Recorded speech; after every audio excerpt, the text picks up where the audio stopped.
En la época prehispánica, el territorio del actual municipio de Amealco estaba muy poblado de vegetación en la que predominaban las coníferas, existiendo además encinos, madroños, eucaliptos, sabinos, sauces, capulines, tejocotes, etc., que hacen del municipio una región boscosa, ideal para el establecimiento de grupos otomís, quienes aún habitan este lugar conservando sus costumbres y tradiciones ancestrales. Es muy probable que los otomís hayan tenido contacto con los toltecas debido a la cercanía de este lugar con los sitios donde habitaban aquellas culturas, lo que puede manifestarse en una zona arqueológica que se encuentra en San Ildefonso Tultepec, conocida con el nombre de El Cuisillo. Tal parece, y según las costumbres de estos lugares, llaman cuisillos a un montón de piedras.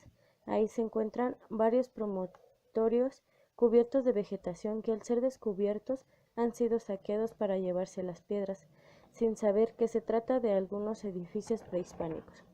Se presume que fueron los conquistadores indígenas Fernando de Tapia y Nicolás de San Luis Montañés quienes conquistaron estas tierras, como parte de las expediciones que realizaron a San Juan del Río, Ahuimilpan, Querétaro y zonas de Acámbaro.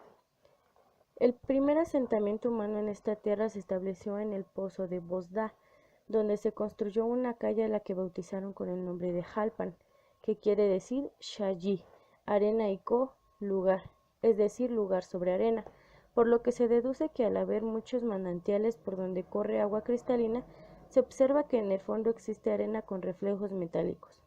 Posteriormente, en el año de 1820 se instaló en el municipio un grupo de españoles o franceses que explotaron los bosques y fundaron una calle de 200 metros de longitud aproximadamente, a la que llamaron Calle Real, construyendo sus casas con adobe, terrados y tejas rojas.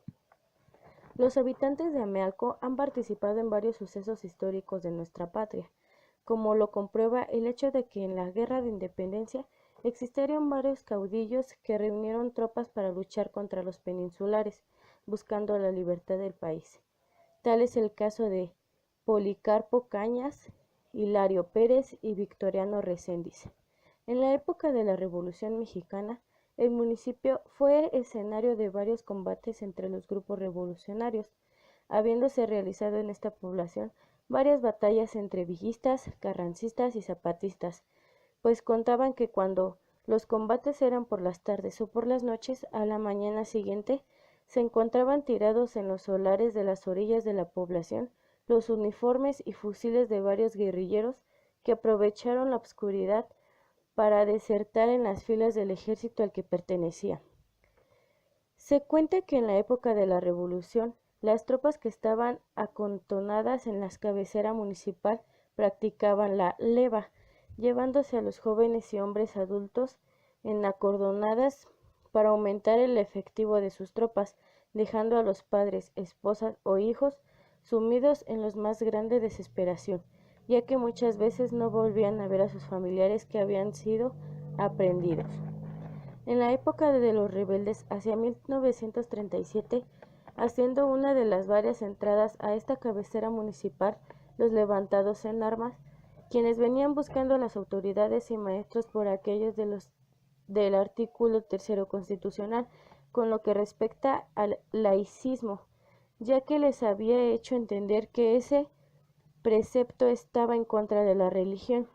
Al llegar al pueblo, se dirigieron inmediatamente a la presidencia municipal en busca de las autoridades, quienes al escuchar los truenos de los balazos que venían disparando los rebeldes, huyeron. Y cuando estos llegaron, encontraron el edificio vacío, por lo que al encontrarse el castillo en la entrada de la presidencia, le prendieron fuego, mismo que se prolongó alcanzando a consumir gran parte del archivo municipal, depositario de una gran parte de la historia del pueblo. Amealco adquirió su calidad de municipio el 8 de abril de 1941. Actualmente, el municipio de Amealco cuenta con una superficie de 682.2 kilómetros, que representa el 5.8% de la superficie total, con una población de 1.501 habitantes económicamente activos. El municipio de Amealco se localiza al sur del estado de Querétaro, Limina al norte con los municipios de San Juan del Río y Huimilpan, al sur y al oeste con el estado de Michoacán y al este con el estado de México. Se encuentra entre las coordenadas 100, 08, 38 de longitud oeste del meridiano de Greenwich y 20, 11, 17 de latitud norte. La cabecera municipal tiene una altura de 2.605 metros sobre el nivel del mar y está situada a 63 kilómetros de la capital del estado.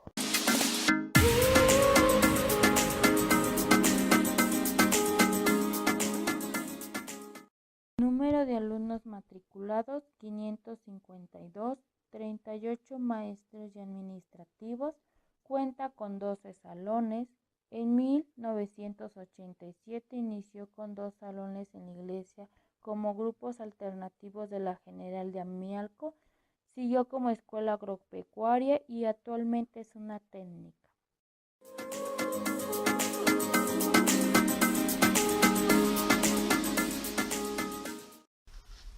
Fundamentos teóricos de la cultura escolar. Para poder definir la cultura escolar tomaremos la definición dada por Tagliuri en 1968.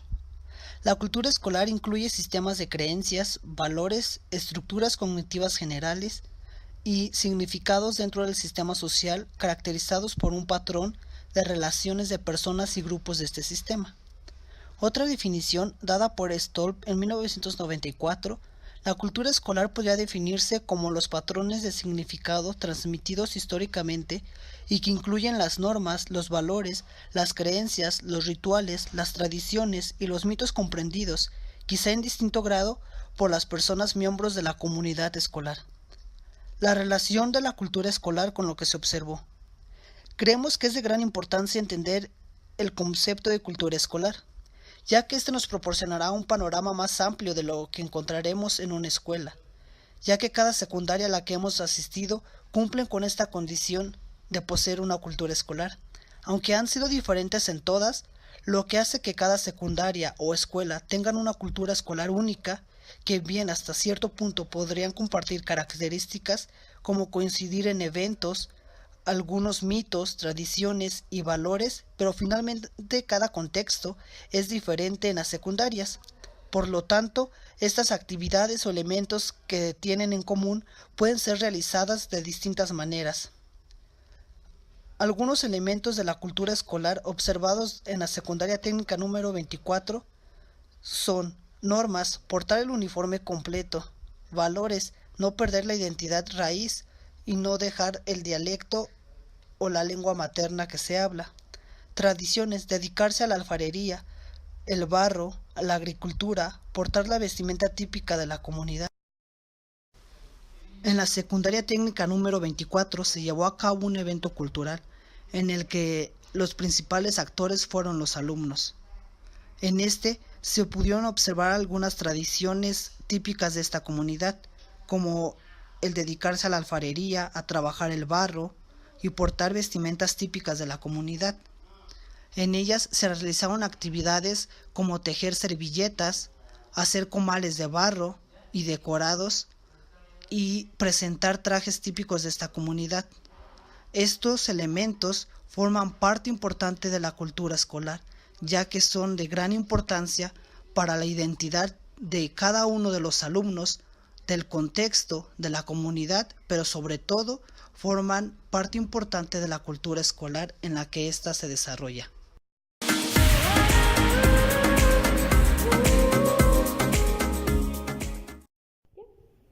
Bueno, la siguiente pregunta es, ¿qué actividades realiza para establecer una relación de colaboración y diálogo con los padres de familia? Bueno, llevamos un cuaderno de seguimiento, ahí se notas, se canaliza con trabajo social cita a los papás y nosotros hablamos con ellos en cuestión de incidencias o felicitaciones para los alumnos. Y bueno, la última sería, ¿qué cree que necesita la escuela para la mejora educativa? Compromiso de todos. Bueno, muchas gracias, sería todo. ¿Cómo reconocer un caso de abuso infantil o maltrato infantil? Nos cuesta, yo en lo personal sí me cuesta porque pues las actividades por el tiempo, los tiempos que tenemos dentro del aula pues son pocos, a pesar de que este ciclo escolar nos aumentaron tiempo, al fin y al cabo de repente te ponen un día 2 horas y otro día 1 hora y pues tratas de avanzar. Se nos da mucho la cuestión de la observación, por lo mismo de estar viendo de que no sale el paso, bueno, a ver, ¿por qué no lo está saliendo? Ok, obsérvalo. Y en ese trance te puedes dar cuenta, bueno, a mí me ha tocado darme cuenta del mismo semblante de la persona, de los niños, ver cómo no, a veces traen algún problemita y es con simple de acercarte y decirle ¿estás bien? Y te dicen sí, pero en la mirada te dicen completamente que es lo opuesto, ¿no? Y empiezas a indagar, pero no sabes esas preguntas extras que vas a hacer si realmente le van a beneficiar o los vas a perjudicar más. Entonces debes de tener tacto y ahí es donde tienes que echar mano de los departamentos que tenemos como psicología y en su momento también pues USAER, que son los que nos han apoyado muchísimo en esta parte. ¿Cómo promueve las actividades de compromiso, solidaridad y equidad de género entre los alumnos? Lo vuelvo a repetir con el trabajo entre pares. Normalmente pues se les da Buenos días. Mi nombre es Verónica, soy estudiante de la normal superior. ¿Cuál es su nombre? Emanuel Méndez. Le voy a hacer unas preguntas. Sí. Comenzamos. ¿Cómo influye el entorno familiar, social y cultural en los procesos de aprendizaje del alumno? Yo creo que el entorno familiar tiene gran influencia dentro del estudiante porque a partir de ahí pues el alumno adquiere ciertas expectativas de vida y esas expectativas de vida es lo que lo hacen desarrollarse como buen estudiante en el entorno escolar. Es decir, un ejemplo, si tu papá es, no sé, profesionista, pues el alumno también tiene ciertas aspiraciones. Si tu papá no desarrolla una profesión pero tiene un buen oficio y te motiva a salir adelante, pues también lo puedes lograr. Pues en ese sentido yo creo que influye de manera positiva o negativa según los papás lo deseen.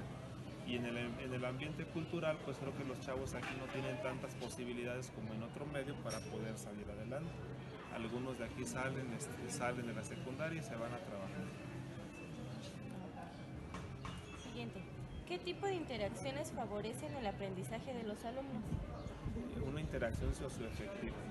Yo considero que dentro del salón de clases hay que ser mecánicos a la hora de trabajar algún contenido, pero también no perder de vista que estás trabajando con seres humanos y en ese sentido a entenderlos, apapacharlos, ¿por qué no también? Y demostrarles que además de ser un maestro, pues puede ser una persona con las que pueden compartir ciertas ideas para poder lograr un fin. Buenos días, profe. Mi nombre es Alex Iván García Galván, soy de la Escuela Normal Superior del Estado de Querétaro, soy de la capacitación de Historia. Vengo a realizar unas preguntas. La primera, ¿cuándo utilizas las estrategias didácticas? Pues mira, creo que desde que entras al salón ya tienes que tener previsto ciertas situaciones, ¿no? La forma de saludar, la forma en que presentas un tema, la forma en la que te diriges a los alumnos en sí es una estrategia didáctica y se convierte en tal cuando tiene una intención. Por ejemplo, si yo veo alumnos que están jugando, les llamo la atención, pero no en sentido de regaño, sino de la atención porque sabes que tienes que hacer alguna actividad. Y ya propiamente en la materia, pues bueno, desde que eliges un tema, estás buscando la manera de cómo hacerla propia del alumno.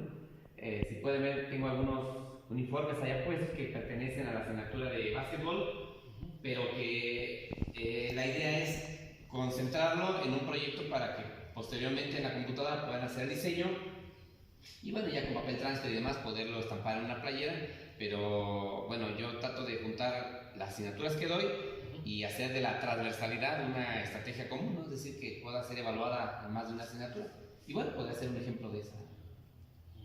¿Cómo identificas las actividades para el desarrollo de las habilidades cognitivas? Bueno, aquí nosotros trabajamos, creo que de una manera, por decirlo así, negativa, porque tenemos muchos alumnos. Identificar las necesidades de cada uno es muy difícil, así que procuramos hacer planteamientos a partir de, pues básicamente de las características del alumno, conforme los vamos conociendo, pero del examen diagnóstico. Y tenemos un 40% de alumnos que son visuales, un 20, 25 se reparten entre auditivos y kinestésicos, y entonces buscamos que una actividad pueda impactar a la gran mayoría. Es muy difícil diseñar una actividad que impacte a 2 o 3, porque pues, como pueden ver el tiempo no nos alcanza. Así que una actividad debe estar encaminada pues a atender a la mayoría, y ya cuando tienes oportunidad autoridad, atiendes a las particularidades para poder sacar adelante el trabajo, porque de lo contrario no creo que funcione. Muchas gracias. Hasta luego, que esté muy bien. Es necesario acudir a otros profesionales de la educación para asegurar el aprendizaje de los alumnos. Bueno, pues yo creo que durante todo el ciclo escolar es importante tener esa comunicación. En mi materia de inglés, como muchas veces hacemos las actividades que se relacionen a otras materias, pues estoy en contacto con estos maestros para saber qué es lo que están viendo y yo poder ver lo mismo. O algo similar que en inglés, por ejemplo, ahorita que estamos viendo medio ambiente, estamos en literatura, son dos temas un poco parecidos, pero en inglés es importante todo el ciclo escolar y para eso con todos los maestros. También para identificar a los chicos que están empezando. ¿Consideras que la formación continua es necesaria para mejorar la práctica docente? ¿Sí o no? Sí, y porque es la manera, es tu herramienta para saber cómo van avanzando tus alumnos. Porque después, al final, por ejemplo, ya no vas a poder hacer nada para estarlos apoyando durante todo el proceso. Es muy importante.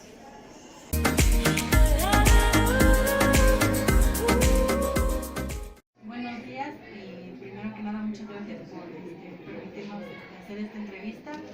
¿Nos puede proporcionar su nombre, por favor? Claro que sí, trabajadora social Brenda Ledesma. Okay. Primera pregunta, ¿cómo es el uso de las tecnologías en el desarrollo del personal?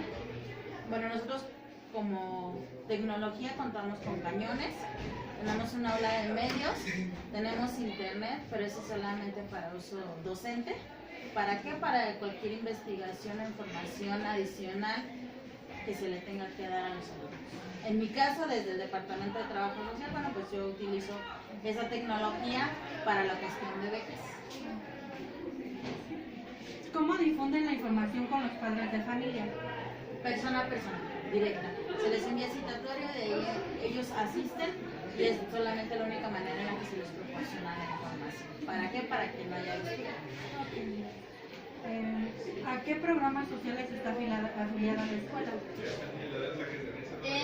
Bueno, en cuestión de alumnos, tenemos lo que son la beca de Prospera, becas municipales y becas Bancomer, que son programas de apoyo al alumnado.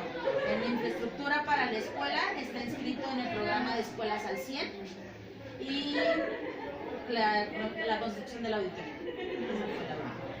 ¿Qué considera que le hace falta a la escuela en cuestión de infraestructura? Una cancha para mis niños, una cancha de fútbol para mis niños, que es lo que más les llama la atención, y pues la que tenemos es terracería. ¿Cuál es la principal problemática con los alumnos? Ahorita se está dando mucho la drogadicción, estamos empezando como muy fuerte con ese problema. Bueno, pues sería todo y muchas gracias. De nada.